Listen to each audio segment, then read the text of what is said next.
Hey everyone, we had a look at my handheld console collection a while back, so today it's time to give the home consoles a look as well. Sorry, there's no group photo of all the systems this time, because a lot of them are hooked up, so it's been a bit of a one-by-one recording session situation over the last several days. If you look at the lighting, you can see that some footage was taken in the day, sometimes at night with extra lighting and so on. I wasn't happy with a lot of the old footage I had, so that's the reason I decided to re-record some of the systems. I've got a bunch of consoles from different eras, and we'll go through them one by one in order of acquisition. For the vast majority of the systems, I also have the boxes, so I'll show you those too. Let's start at the beginning, the Sony Playstation 2. That was my first home console, and I was gifted it while in high school. I've been playing games on computer prior to that, and still do now. But the PS2 allowed me to try out some new games you couldn't play on computer. The PS3 actually came out a month or so before I got the PS2, but I didn't mind. I only received the console, so I went to Walmart and got myself a memory card and an extra controller, and of course, Gran Turismo.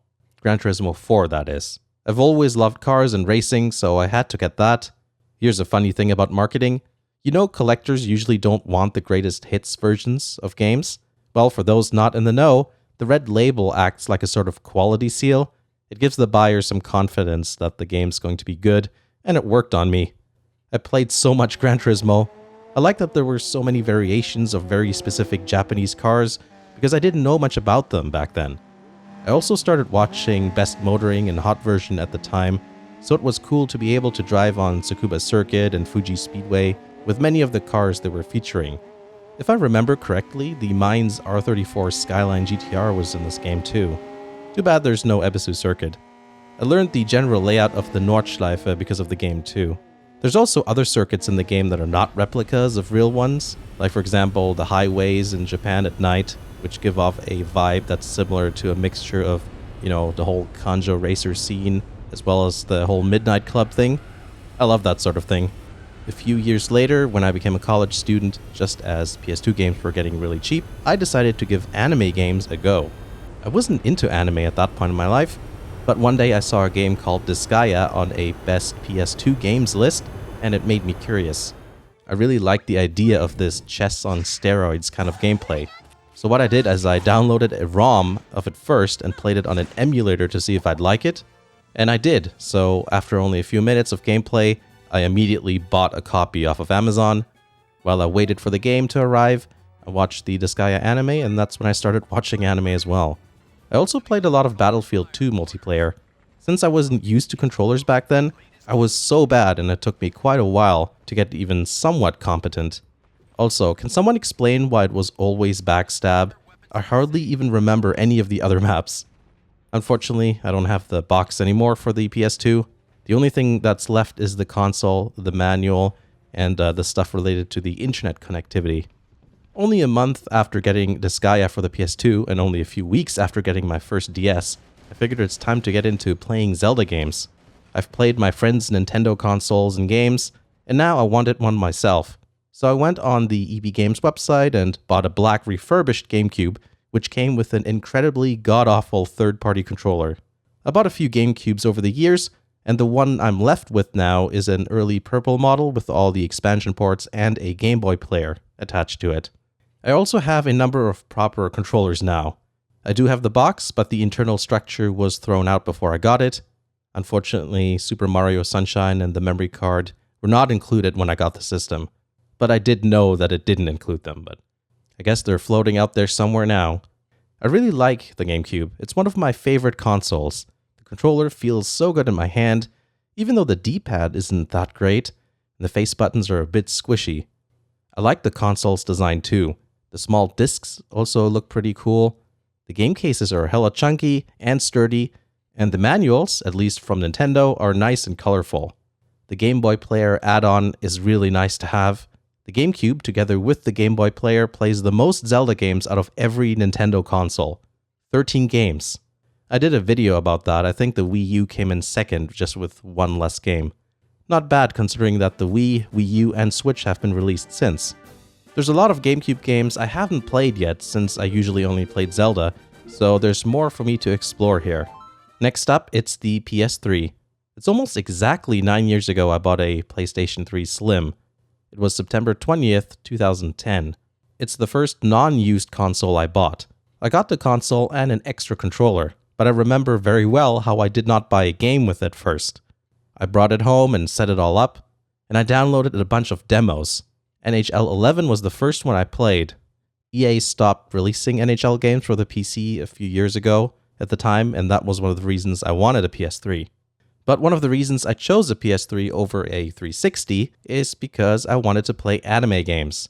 I downloaded the Valkyria Chronicles demo and loved it. I bought the game immediately. Because it was the first contemporary console I had, I guess I felt compelled to get a bunch of games on it, even some I'd normally play on the PC. Even though PC is my preferred platform still, I kinda get it. There's something nice about having and using a game console that transcends things like graphics and controls. Okay, let's fast forward to 2011. What comes to mind when you hear 2011 in terms of video game releases?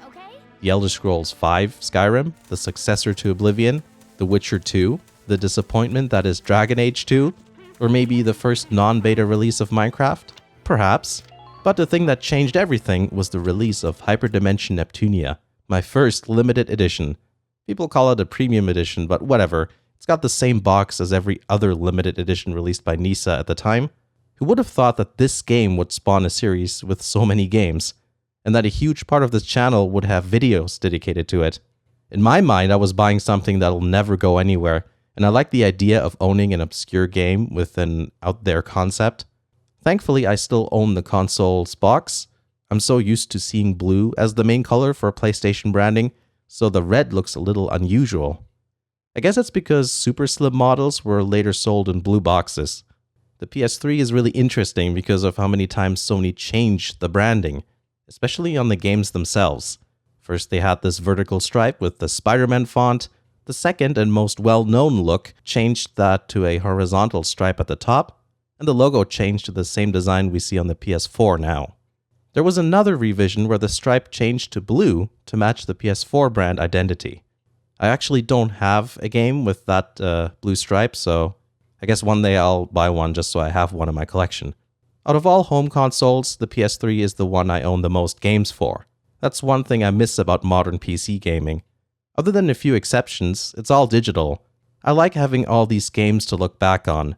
I don't get the chance to replay most of the older games I enjoyed, but at the very least, it's nice having them as mementos. And perhaps that's why I started getting PS3 games, because during that time period, a lot of PC games stopped being sold in a physical format. Another reason I own so many PS3 games is the large amount of anime games I bought. I really enjoyed trying ones that I've never seen people talk about on the internet. That's one of the reasons I started the YouTube channel. If you look at the videos from 2013 all the way up to 2016, it's almost all reviews of niche Japanese games. Most of the mainstream content came in 2017. Now it's a mix between both. Let's talk about my Wii now. I actually have 3 of them, and one of them is the small one. The first one I got was a Black Family Edition Wii, which can't play Gamecube games. Now, I didn't know that at the time, and it really annoyed me when I went to connect a Gamecube controller, and the panel wouldn't come off. My fault for not researching it. Here's the box for it. I like that both the front and back have a different design. Eventually, I got annoyed at the lack of GameCube compatibility, plus I wanted a component out solution for the GameCube that didn't cost a ton of money. So I bought a used white Wii for a relatively cheap price, and I was quite happy with it. I modded both Wiis, which made them even better. Fun fact, the first video on this channel was Muramasa played on the white Wii. I also bought a Wii Mini, which was a Canadian exclusive at one point. It was only slightly more expensive than a Wiimote and a nunchuck, and I wanted an extra controller, so this seemed like a good buy. The nunchuck and Wiimote are back in the box now, though. I like to keep that kind of together since it's more of a collector's item for me now. Later bundles also included Mario Kart Wii, but this doesn't have it. I think this box looks better without the Mario Kart branding on it. I've never hooked mine up or even powered it on. It's such a cool looking thing, and I like the color scheme, and even the box is nice. I did a video on it which was called Useless But Interesting. A bit harsh because the console did have a purpose. It's just that for gamers there's a lot of functionality missing, like no component out, no internet, no modding, but it looks cool. The next system I want to talk about is the Sega Genesis Model 2. I have two of them. The first one I found at a Value Village, which is like a secondhand store for those who don't know. It was hanging on some sort of metal wall rack thing in a clear plastic bag with two controllers and a Sonic game for around $15 or $20. Yeah, obviously I was going to buy it. It didn't come with an AV cable, but I sourced one from another local shop. I had to reheat every solder joint on the cartridge connector, but it was pretty easy and it works great now. Before that, the game would reset or crash sometimes. I hadn't played a 16-bit console since the 90s, and I'd never owned a 16-bit console, so it was cool to finally experience one in my own home. The only reason I have a second Genesis is because it happened to be attached to a Sega CD. I traded one of my Gamecubes for it. I still don't have any hookups for it though, but one day.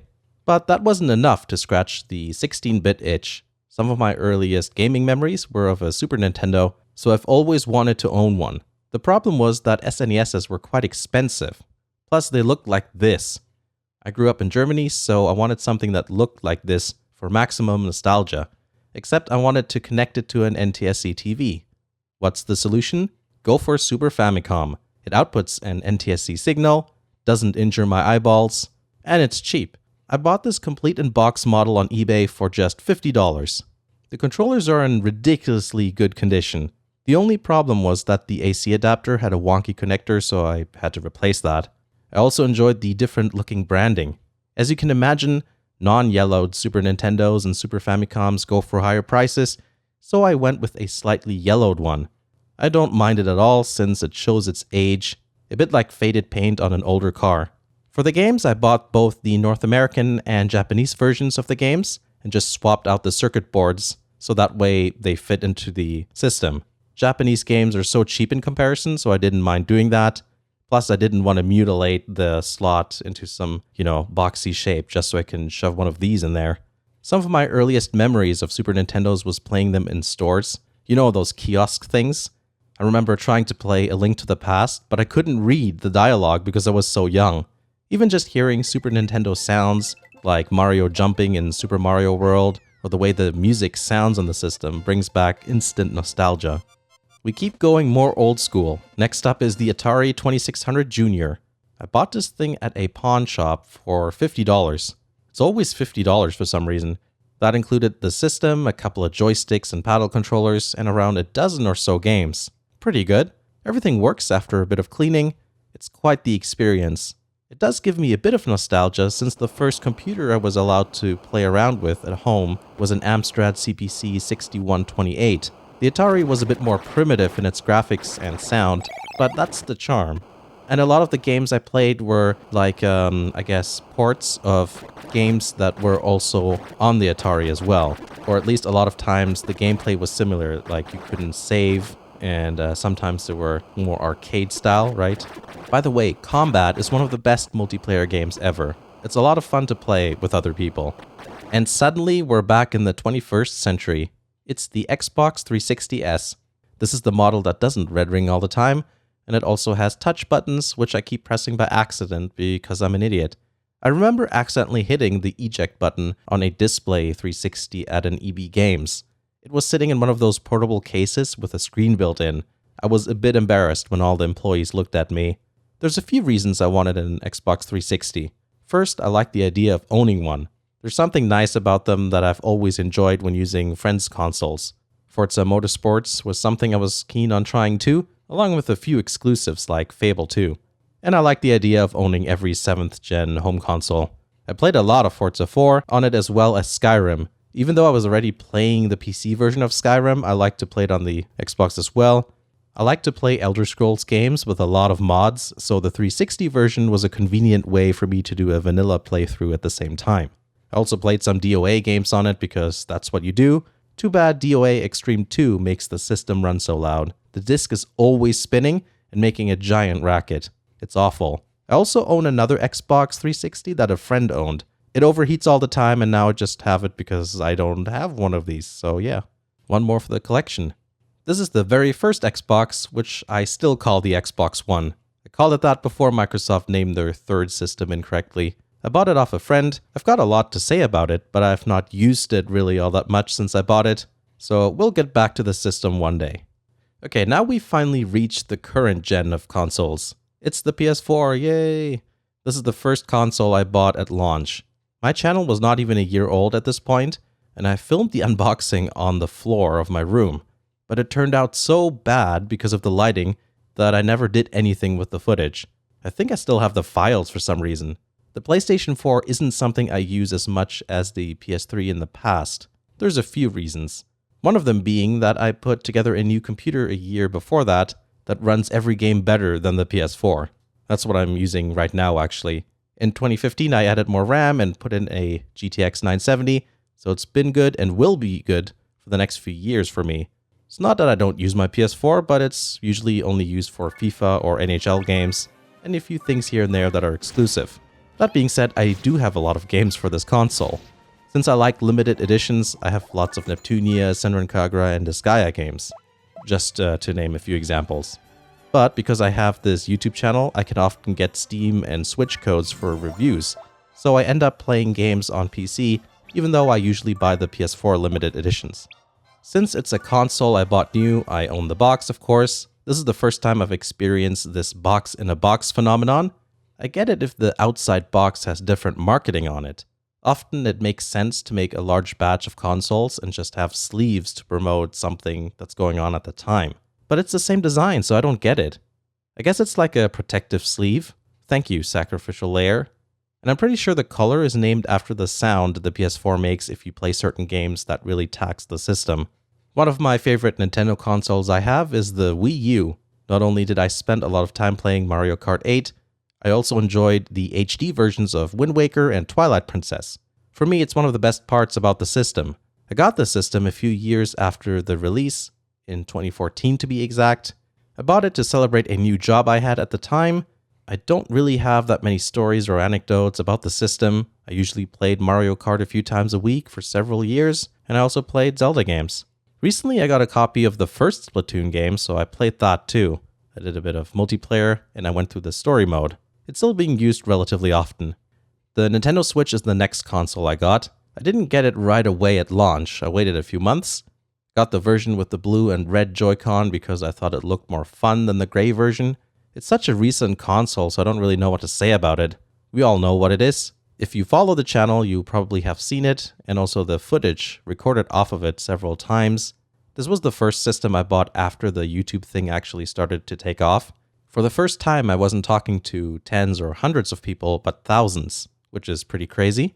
Because of that, most things that come to mind when looking at the Switch are YouTube related.